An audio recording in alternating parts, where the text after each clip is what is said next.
malapit ng maani, ma-harvest. Ito yung itinanim noong February na in future ko noon. February, mga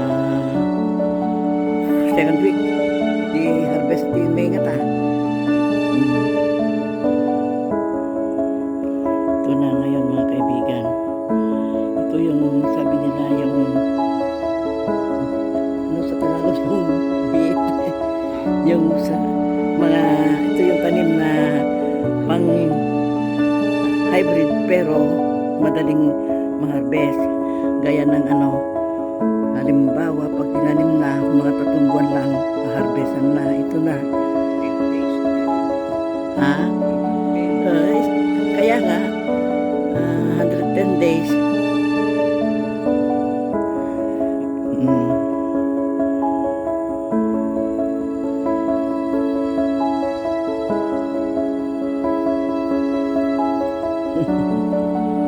Ni Arthur, saan ka naman pupunta, Arthur? Papanam. Ha? Ay, niya nga iti trabaho mo dyan. Ay, kuryente. Magka-oray to datakon ni Aisel. Data. Mayat takwa. Awan ti bagbagyo, awan ti kanya. Maring no, masubuti na pagpalabas nga.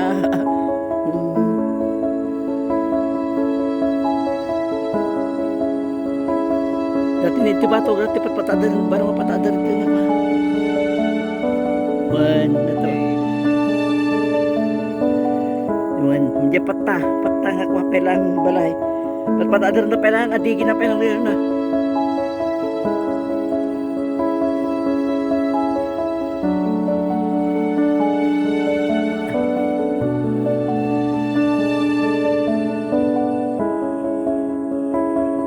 Madito eh.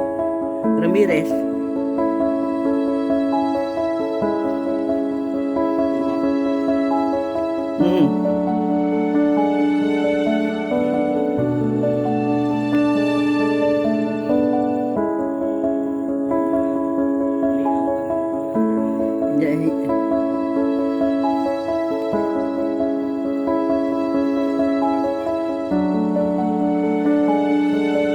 Ito nagbuhos na dyan nga ito.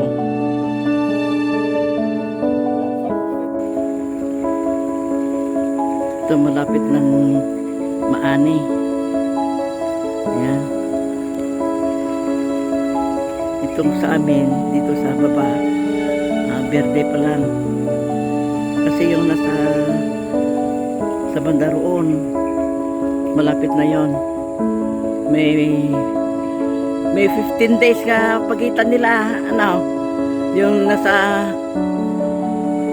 doon, galing tayo doon.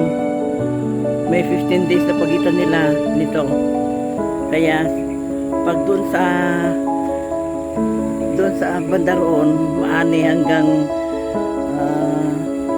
May 10, ito siguro hanggang May 20. Ano? Ito mas nauna silang ano nagtanim, kaya ito malapit na. Baka first week ng May ito, pwede na.